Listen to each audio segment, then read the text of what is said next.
அவர் மியூசிஷியன்ஸ்ல வாசிச்சவங்க பத்தி, ரெக்கார்டிஸ்ட் பத்தி, பாடினவங்க பத்தி, ஒருத்தர் பத்தி இவ்வளவு குறை சொன்னது நான் கண்டுல, நான் பார்க்கல.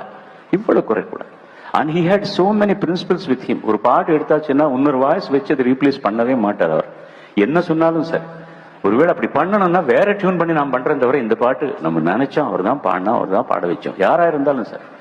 அப்படி அப்படி ஒரு கொள்கை. நீங்க அவரும் டிஎம்எஸ்ஆரும் பாடும்போது பார்க்கணும் ரெக்கார்டிங் தியேட்டர்ல எப்படி இருக்குன்னா, அடுத்த நாள் இவங்க 2 பேரும் சேர்ந்து வேலையே செய்ய மாட்டாங்க அப்படின்றதுக்கு ஒரு சண்டை, அந்த சச்சரவு வந்துடும். எந்த அளவுக்கு போகும்னா சிலது நான் சொல்ல முடியாது. இங்க நான் இந்த பாட்டுக்காக உங்களை கூப்பிட்டேன் பாருங்க, நான் யார்கிட்ட போய் சொல்லணும், நீ கூப்பிட்டேன், நான் கூப்பிடதே நான் வந்துட்டேன் பாரு, நான் யார்கிட்ட போய் சொல்லணும் இப்படின்னு 2 பேர் சண்டை போட்டு கடைசியில பாட்டெல்லாம் ஆனதுக்கு அப்புறம் அவர் கை போட்டு நான் என் பாட்டு பாடி கொடுத்துருக்கீங்கன்னு சொல்லி